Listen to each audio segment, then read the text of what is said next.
Hello my friends, how's it going? This is Eric Parker with One Number Tableau Experts, and in this week's quick video, we're going to cover what do you do if there's a missing name for a column with date fields in Tableau Desktop. Let's dive into it. I've got a worksheet here. It's called First Order Date by Customer. It's using some Superstore data, and what I'm doing is just looking at the minimum order date per customer name. Now, the funny thing about this is, I just put this minimum order date on text in the marks card. Let me actually go back. Let me just rebuild this whole thing from scratch. Why not? So I'm going to throw a customer name on my row shelf, and then I'm going to take my order date field, use a little trick here. I'm going to right click and drag order date to text. And when I do the right click and drag, it pops up this little option. I'm going to select min, hit OK, and it is just showing me the min, or the first order date per customer. So Aaron Bergman's is 6/1/2019. Right, if I flip this to Max, for example, it would maybe be a different date. His latest date is 2/21/2022. Okay, so let me go back to where it was just min. A funny thing about this is, notice, what the heck, Tableau, it didn't pull out a column name for this field. So that's annoying.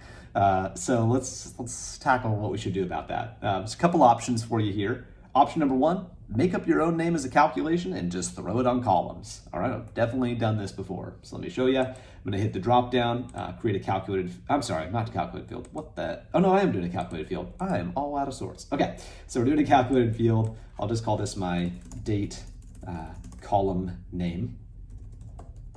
And then whatever I wanna call this, like in this case, let's say first order date, I'm just gonna put that in quotations. It's just a text field. So I say, okay.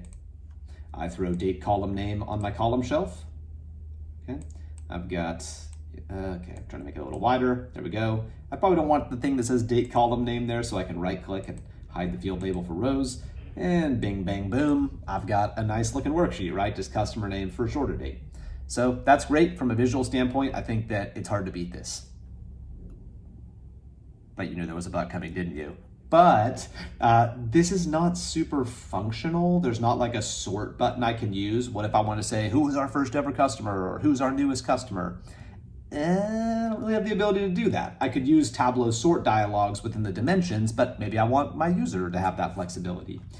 So short of like creating a parameter and some custom calculations, let me give you another option, which is we're gonna create a calculated field. So what this is gonna do is I'll just call this our first order date, and the calculation is going to be essentially what we just put on that worksheet there. So it's just minimum order date.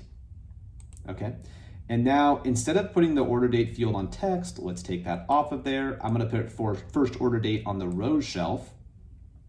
Okay, and you can see it's just showing up as an extra column next to customer name. I'm going to get rid of my date column name from there. And the cool part about this is now this is a totally, sortable field for my user. So I could see our first ever customer was Darren Powers, and our newest customer is sorted again, Christina DeMoss, right? So this is kind of cool just from the flexibility. Yeah, you get the little ABC over there, so that's maybe not the best. So let me just quickly show you how do you get rid of something like that. A couple things. I'm just going to go to color and turn the opacity down on that text entirely. And then I need to probably scrunch this little column so it's, a lot closer to showing nothing. And I'm going to right click in the little section, the little sliver that I can still see, say format, go to borders, I think. Yeah. Then go to column dividers, set it to none. And our end user is none the wiser. There is technically still a tiny little sliver there with a tooltip. If you really want to, you could just turn that tooltip off. So there you go, a couple of different ideas about how to get that column name to show up for a date field when you've just got like a dimension and a date field, and that's essentially your worksheet. Thank you all for checking this out. We really appreciate it. If you are interested in learning a bunch of more cool tips like this, you can check out this info button up here in the top corner on YouTube. We got classes that we're running every month, Tableau Desktop, Tableau Prep, Tableau Calculations, pretty much the whole gamut. We'd love to have you and see you there. And also feel free to follow along here. We drop new tips like this every week. So thanks so much, and we will catch you all soon.